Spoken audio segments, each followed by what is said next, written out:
You've probably seen the ads. Spend $1.50 lakh on a 3 kilowatt solar system, and your electricity bill drops to zero. But buying solar isn't like buying a refrigerator. The physical hardware, the panels themselves, rarely cause a system to fail. The failure almost always comes down to the architecture you choose to deploy. Here is the baseline math. A standard 3 kilowatt array generates roughly 12 to 15 units of electricity a day. That is enough to zero out a typical household bill. But that math only holds up if your system architecture aligns perfectly with the reliability of your local grid. When setting up a system, buyers are looking for 3 specific things: qualifying for government subsidies, protecting the house during blackouts, and keeping upfront installation costs low. The problem is how these 3 constraints interact. If you want blackout protection, you need batteries, which immediately increases the cost. If you want the government subsidy, you have to connect directly to the utility grid. Look at the center of this diagram. It's completely empty. It is mathematically and mechanically impossible to get a cheap, subsidized system that also keeps your lights on when the grid goes down. Getting this right isn't about finding the best brand of solar panels.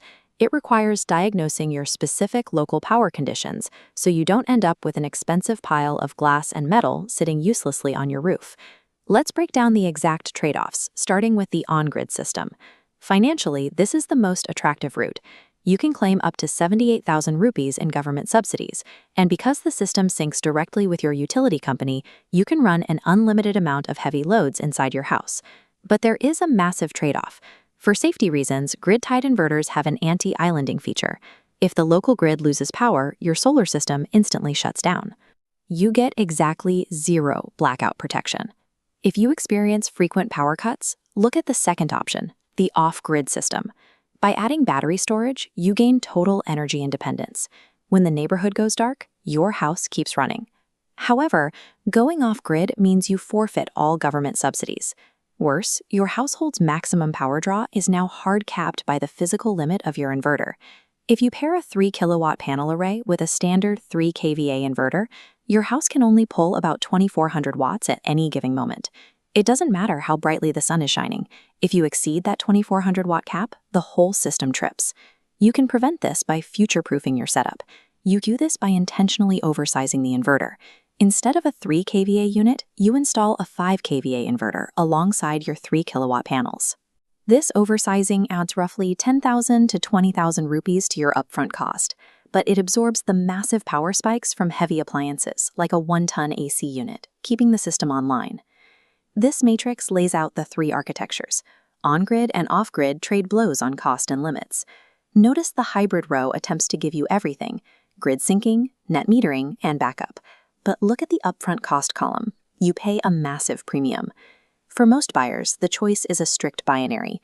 You are either opting for a heavily subsidized dependency on the grid, or you are paying out of pocket for expensive energy independence. The initial hardware price tag is only half the equation. The idea that solar is an install-and-forget investment ignores the long-term hidden costs. If you install an on-grid system, the utility company legally requires you to officially upgrade your home's grid connection to match your new 3 kilowatt solar capacity. Once that upgrade is processed, you are locked into a monthly fixed capacity charge, often around 250 rupees, that you must pay every single month, even if your panels generate 100% of the electricity you use. Then there are the foundational components that installers leave out of quotes: hot-dip galvanized iron structures, Hesi-gauge DC wiring, and proper earthing with lightning arresters. Skipping this hardware might save you 15,000 rupees today, but within 5 years, your entire structure will rust, and inadequate wiring introduces severe fire risks and the potential to completely fry your inverter. If you are going off-grid or hybrid, you also have to weigh the maintenance costs of your battery chemistry. You are choosing between traditional lead-acid and modern lithium-ion. Lithium batteries require a drastically higher upfront capital investment, but they allow a 95% depth of discharge, charge rapidly in just a few hours, and have a life cycle of up to 15 years. Lead-acid requires constant maintenance and dies much sooner. Solar functions as a 25-year infrastructure project, demanding regular physical maintenance and consistent administrative fees. Even with a perfectly installed system, many owners experience an invisible production drop. After a few years, a 3 kilowatt array might start underperforming by up to 30%, generating far fewer units than originally promised. When owners complain, vendors usually point to external factors. They blame the heavy urban smog and dust buildup for blocking panels and killing efficiency. If the air is clear, they will point to seasonal weather changes or heavy monsoon clouds as the reason for the sudden drop in generation. The actual mechanical reason for this chronic underperformance usually traces back to standard string inverters. These inverters link all your solar panels together in a single electrical chain. This chain creates a fatal flaw. If just one single panel is shaded by a tree, covered in dust, or develops a fault, the efficiency of your entire array drops to match that weakest link. The technical fix for this is installing panel-level optimizers. These devices isolate individual panel faults and allow you to monitor the exact output of each specific panel from an app on your phone. Spending the extra money on optimizers prevents the performance death spiral. It forces strict accountability, leaving vendors with no room to blame the weather when a piece of hardware is actually failing. Shopping for a solar system by looking at the price tag alone is a guaranteed way to waste your money. You have to diagnose your exact environment. This flowchart maps out your exact path. The setup is determined by one master diagnostic question. Are your local power cuts frequent? If the answer is no and you have 24 hours of stable power, follow the path straight to an on-grid system. Your action plan here is straightforward. Claim the 78,000 rupee subsidy, set up net metering with your utility, and aim to recover your initial investment in under 4 years. But if you suffer from daily power cuts of 4 to 6 hours, you take the yes branch, which brings you to a secondary node. What is your upfront budget limit? For you, the government subsidy is completely irrelevant. An on-grid system will just sit dead on your roof for half the day while the grid is down.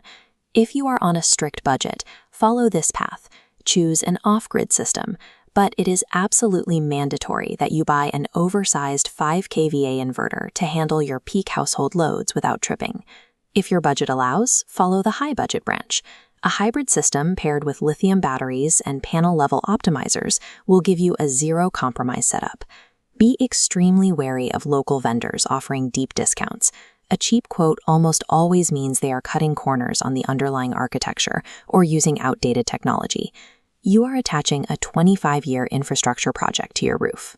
Insisting on the right architecture, demanding proper load calculations, and paying for quality hardware is the only way to guarantee your investment actually works.